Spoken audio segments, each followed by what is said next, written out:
Você vem comigo? Tema de hoje: algumas batalhas são verdadeiras distrações. Fala, Deus. Aprenda isso. Mas eu quero já ler o texto com você. 1 Samuel capítulo 17, versículo 21 ao 31. Se você quiser acompanhar comigo aqui nas telas, estou lendo pela Nova Versão Internacional. O texto diz assim: Israel e os filisteus estavam se posicionando em linha de batalha frente a frente. Davi deixou o que havia trazido com o responsável pelos suprimentos e correu para a linha de batalha para saber como estavam seus irmãos. Uma pausa para você entender o contexto, eu acho melhor eu explicar. Davi era novinho nesse tempo, os irmãos dele tinham sido convocados pelo exército de Saul, Saul era o rei. Davi, seu pai o chama, Jessé chama a Davi e diz: olha, vai levar esses mantimentos para os seus irmãos que estão lá no campo de batalha, leva esse aqui também para o chefe lá dos soldados, e leva essas coisas aqui. E Davi então vai. Quando ele chega, o exército estava posicionado, e aqui então se dá essa cena. Continuando. Davi deixou o que havia trazido com o responsável pelos suprimentos e correu para a linha de batalha para saber como estavam seus irmãos. Enquanto conversava com eles, Golias, o guerreiro filisteu de Gate, avançou e lançou o seu desafio habitual, e Davi o ouviu. Quando os israelitas viram o homem, todos fugiram cheios de medo. Os israelitas diziam entre si: vocês viram aquele homem? Ele veio desafiar Israel. O rei dará grandes riquezas a quem o vencer, também lhe dará sua filha em casamento, e isentará de impostos em Israel a família de seu pai. Davi perguntou aos soldados que estavam ao seu lado: o que receberá o homem que matar esse filisteu e salvar a honra de Israel? Quem é esse filisteu incircunciso para desafiar os exércitos do Deus vivo? Repetiram a Davi o que haviam comentado e lhe disseram: é isso que receberá o homem que matá-lo. Quando Eliabe, o irmão mais velho, ouviu Davi falando com os soldados, ficou muito irritado com ele e perguntou: por que você veio até aqui? Com quem deixou aquelas poucas ovelhas no deserto?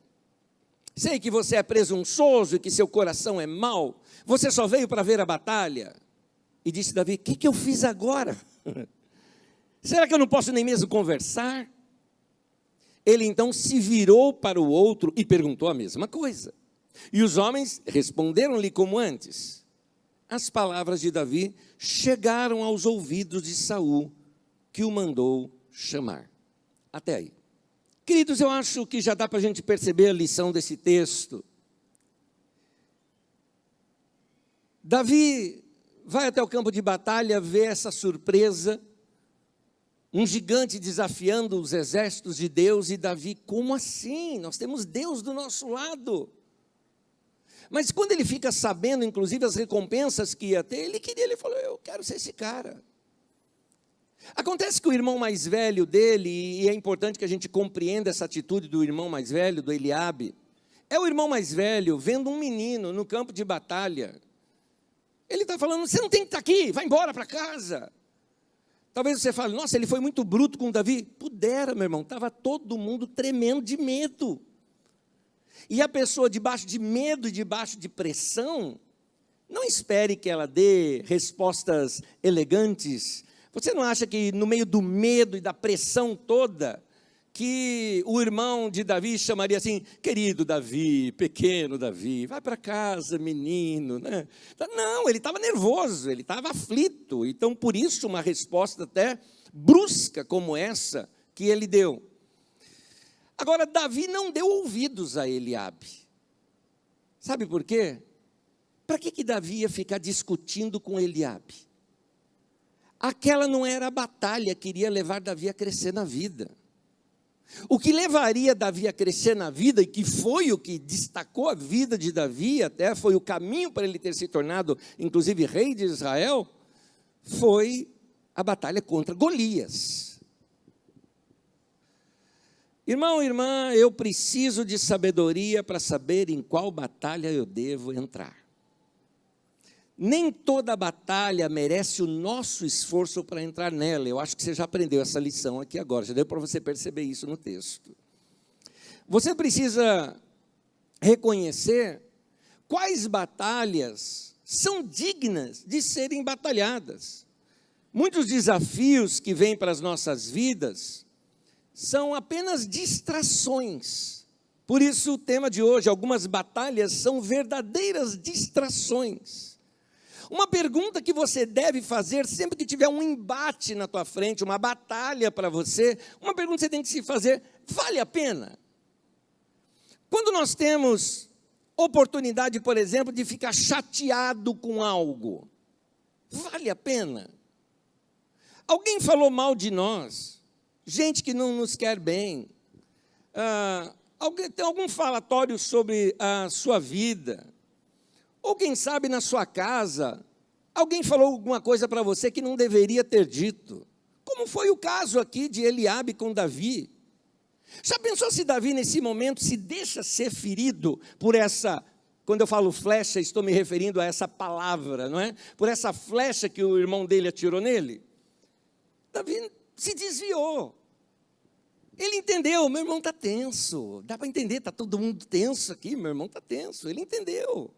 Deixa para lá, não vou ficar aqui discutindo com meu irmão, não é isso que eu quero. Eu estou interessado em ser o cara que vai enfrentar o Golias. E as palavras de Davi chegaram até o rei, e o rei o chamou.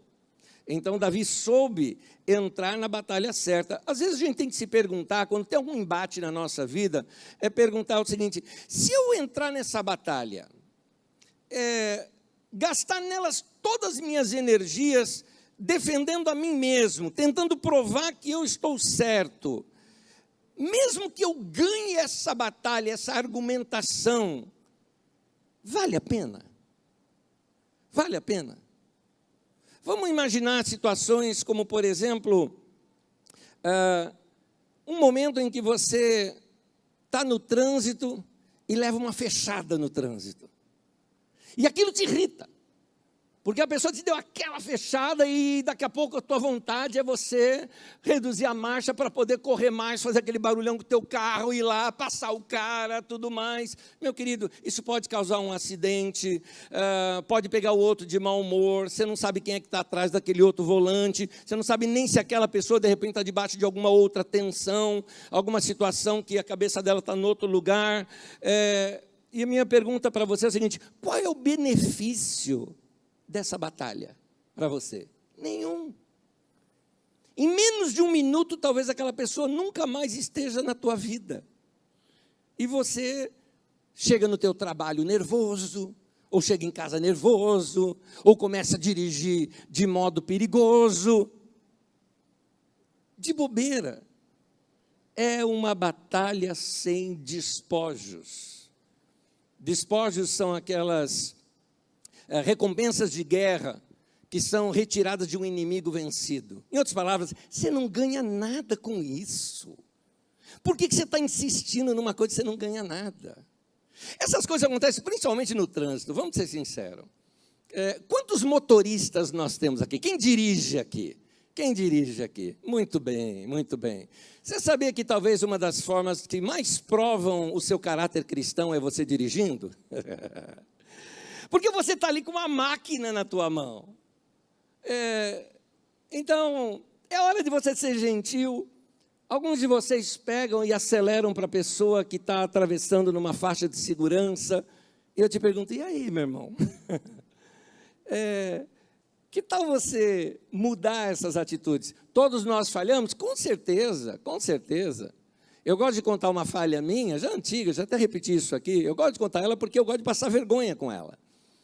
Para me lembrar sempre, nunca mais fazer isso. Eu me lembro uma vez, eu estava trabalhando num outro local, e seguindo com o meu carro, e aqui em Osasco, vocês conhecem aqui a Marginalzinha, aqui em Osasco, aí sobe aquela Avenida 7 de Setembro, e é mais ou menos aquela região que aconteceu isso. E eu estou ali, e na minha frente, um fusquinha, um senhorzinho, sabe aquele assim que dirige, braços de fora, né? Tirando coisa dos dentes, assim, devagar, pó, e eu assim, né, com o carro atrás, e eu tinha um carro alto, e aqueles que tinha barulhão, né, e eu não vou buzinar para o cara, né, mas dá aquela acelerada para o cara não notar. E aí, mano, quero passar, joga esse carro para o lado, né, e nada. Entramos numa avenida que dava para ele jogar o carro para o lado, o velho distraído, gente. Estava lá só curtindo o fusquinha dele. E ele não percebeu que ele ocupava as duas faixas, então não dava. Então eu tentei de um lado, tentei de outro. Olha meus erros, vai vendo. Eu tentei de um lado, tentei de outro. Então, a hora que entrou numa avenida, que era uma subidinha, eu falei, aqui ele não vai aguentar. A hora que eu vi aquilo, joguei o carro do lado, dei uma aceleradinha, ele escutou o barulho do motor, jogou um pouquinho do lado, eu dei aquela acelerada. E fui, subi, cheguei lá em cima, fechou o semáforo. Daqui a pouco eu vejo chegar assim do meu lado, o carrinho dele, pó. Ele na janela assim, olha para mim sorridente, como quem está falando, tarde. E eu com essa cara lavada aqui, né, falando, meu Deus do céu, que idiota. Gente, a gente entra em algumas batalhas que são desnecessárias. Aliás, tem gente, usando a linguagem de videogame aqui, que a pessoa ela entra no modo batalha. Então ela fica preparada para qualquer coisa. Ficam distraídos com batalhas não importantes, vivem tentando provar para as pessoas que elas estão certas, toda argumentação ela tem que ganhar, quer ganhar a aprovação das pessoas o tempo todo. Nós precisamos escolher as nossas batalhas com mais sabedoria. Você não precisa ficar nesse modo batalha o tempo todo, meu irmão. Tem gente que fica ofendido o tempo todo, ele tem problema com o vizinho, tem problema com o cônjuge, tem problema com os amigos do trabalho, e eles não entendem que essas batalhas são batalhas sem despojos. Se nós cometemos o erro de entrar em todas as batalhas que aparecem na nossa frente, presta atenção nisso, se nós cometemos esse erro de entrar em todas as batalhas que aparecem na nossa frente, nós não vamos ter a energia que nós precisamos quando realmente enfrentarmos uma batalha que a gente precisa enfrentar. A gente já chega desgastado. Por isso o tema de hoje, algumas batalhas são verdadeiras distrações. As batalhas que você está envolvido, vale todo esse seu esforço? Será que não é distração? Algumas delas nem vão ser lembradas, talvez até todas, nem vão ser lembradas. A gente precisa perceber que há momentos da vida da gente que a gente tem que poupar energia, poupar esforço, e não ficar criando situações desnecessárias. Eu me lembro, uma vez, foi aqui na Carisma mesmo, um rapazinho falando comigo, falei, rapazinho, mas estou falando de um cara já de uns 35 anos de idade, quase 40 já, que eu conheço há muitos anos, e ele me falando, eu falei alguma coisa para ele de um lugar, de um shopping aqui, e ele falou, tem uma loja ali, eu não passo na porta daquela loja, não passo, olha, eu estou naquele shopping, eu ando no shopping, quando chega na hora daquela loja, eu dou a volta, eu não passo ali. Eu falei, mas por quê? Ele falou, porque uma vez eu fui lá, eu fui mal atendido por um vendedor e eu não gostei, fui muito mal atendido, fiquei ofendido, eu não passo lá. Há quanto tempo foi isso? E ele ficou assim, tá. Há uns 8 anos. E eu falei, 8 anos? Provavelmente a loja já trocou de dono, o vendedor nem está mais lá, e você continua encrencando com isso. Será que você não precisa mudar, desligar esse modo batalha na tua vida? Com tudo você encrenca. Tem gente que encrenca com qualquer coisinha. Já viu o marido que fica encrencando com a mulher porque ela esquece a luz acesa? Tem uns que estão assim, é verdade. Fica encrencando por causa disso. E agora, vamos lá, gente. Mais vale o seu casamento do que uma economia, sei lá, de R$5 no fim do mês, de tanto que você gastou ali de energia, né? Você precisa entender que a recompensa de estar em paz no casamento é muito melhor. Quantas batalhas você está envolvido que de fato não te trazem nenhuma recompensa? O que você anda encrencando, brigando, querendo provar que você está certo, e aquilo não vai dar em nada? Talvez você até vença essa batalha, mas vai sair tão machucado, mas tão machucado, que não vai dar nem para, de fato, a gente achar que você que venceu. Vou dar um exemplo claro. Você venceu na argumentação com a tua esposa, não é? De que você estava certo, igual um cara uma vez chegou e falou, não, eu falei mesmo, falei um monte para ela. Tá bom, falou um monte, mas agora está dormindo no sofá. E aí? Venceu mesmo essa batalha? Valeu a pena tudo isso? Meu querido, tem um título de uma mensagem minha antiga, que eu vou repetir aqui, só o tema da mensagem, porque ela é uma frase para você. Você quer estar certo ou quer ter paz? Você quer estar certo ou quer ter paz? Ah, mas eu provei que eu estava certo. Deixa o outro ficar pensando que estava certo. E você tem a paz. É melhor. Eu entendo que quando Jesus diz ali em Mateus capítulo 5, versículo 9, que ele fala assim, bem-aventurados os pacificadores, pois serão chamados filhos de Deus. Ele está dizendo, felizes são os homens e as mulheres de paz. Quer ser feliz? Seja um pacificador. Para de ser encrenqueiro. Para de ser chatinho. Para de ser aquela pessoa que encrenca com todas as coisinhas. Tem gente que encrenca, casamento, por exemplo, é uma delas. Tem gente que encrenca no casamento porque, sei lá, ele fala, eu gosto muito daquela pessoa, tudo mais, mas olha, tem ali uns 20% dela que eu não gosto. Aí ele troca de esposa ou ela troca de marido e daqui a pouco vão ver que o outro também tem esses 20% que ele não gosta. Na verdade, querido, é importante você saber que ninguém tem condições de suprir 100% do que você necessita. Não existe isso. Não existe essa pessoa. Então, não fica brigando com seu marido por qualquer coisinha boba. Pais e filhos, vamos diminuir as tensões. Olha para ele, olha para ela. Veja que ainda existem muitos valores naquela pessoa. Pese isso na balança, a história entre vocês como casal, e que ter paz com essa pessoa é muito melhor do que ficar insistindo em coisinhas que vão simplesmente enroscar na vida da gente. Tem muitas pessoas que vivem o tempo todo tentando provar que está certo, ou tentando fazer os outros gostarem de você o tempo todo. Você quer ser o legal, então você batalha por isso. Pare de viver querendo fazer com que todo mundo goste de você, porque tem gente que não vai gostar de você.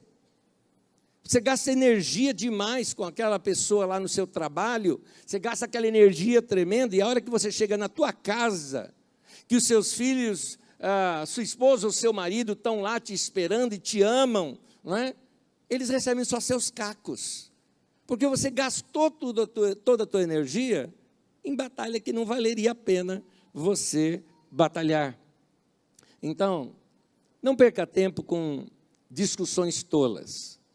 Há um dito popular que diz que religião, futebol e política não se discute. Você sabe disso, não é? Então, por que discute? Sai briga. Que besteira. E daí que o outro que ganhou e o teu perdeu, e daí? Aliás, eu nem sei se meu time ganhou hoje, alguém pode me informar isso? Ganhou! Ganhou! Deus amado. Como que é? Eu vivo de milagres, é isso? Deus amado. Que saudade disso, querido. Que saudade. Tempo que eu não escuto um negócio desse. Mas ficam com discussões, sabe? Discussão de política. Gente que se dividiu por causa de política. Famílias que já não fazem o Natal junto por causa disso. E daqui a pouco, deixa passar uns anos, aqueles que se opunham na política, daqui a pouco estão no mesmo partido, lá, um do lado do outro, de mãozinha dada. E vocês brigados. Valeu a pena? Vamos concluir que não. Então, não perca tempo com discussões tolas. Discussões tolas, às vezes, sobre a Bíblia mesmo. Gente, tem determinadas coisas na Bíblia Sagrada que é a interpretação de cada um. Eu penso de uma maneira, o meu irmão pensa de outra, tudo bem, no céu a gente se fala. Eu me lembro um dia, eu acabei de pregar aqui na nossa comunidade, e vocês sabem do que eu ensino aqui sobre a volta de Jesus. Eu acredito na volta de Jesus, mas essa história que inventaram aí de um arrebatamento até a metade, que Jesus vem até a metade, a gente sai, depois a gente vai, aquela coisa toda que inventaram no Deixados para Trás, que aquilo é uma invenção, é de 1830 para cá que começaram a ensinar isso na igreja. Eu falei, eu não acredito nisso. E ensinei para a igreja, dei base para isso e tudo mais. Veio um irmão conversar comigo aqui depois. Ele não é da nossa igreja, né? E ele falou assim, meu irmão, eu sou da igreja tal. E eu discordo do irmão. Eu falei, nenhum problema, meu irmão. Agora, eu gostei de uma coisa que você fez. Ele falou, o quê? Você me chamou de irmão. Então, nenhum problema. Eu discordo do irmão, o irmão discorda de mim que sou irmão, e nós somos irmãos. Eu falei, pronto. Vamos fazer uma aposta? Ele, como apostar? Fazer uma aposta? No céu a gente vê quem estava certo. Porque uma coisa é certa, você vai para lá e eu também vou. Lá a gente se resolve. O irmão riu comigo, nos abraçamos. Eu falei, quer saber uma coisa? Isso não deve nos dividir. Vamos ter o nosso coração aberto para Deus. Vamos ter um coração perdoador, um coração amoroso, cheio do fruto do Espírito, para que a gente não venha ficar com discussões tolas. No livro de Neemias, capítulo 6, do versículo 2 ao 4, diz assim, Sambalate e Gesem mandaram a seguinte mensagem, venha, vamos nos encontrar num dos povoados na planície de Ono. Eles, contudo, estavam tramando fazer-me mal. Por isso enviei-lhes mensageiros com esta resposta, estou executando um grande projeto e não posso descer. Por que parar a obra para ir encontrar-me com vocês?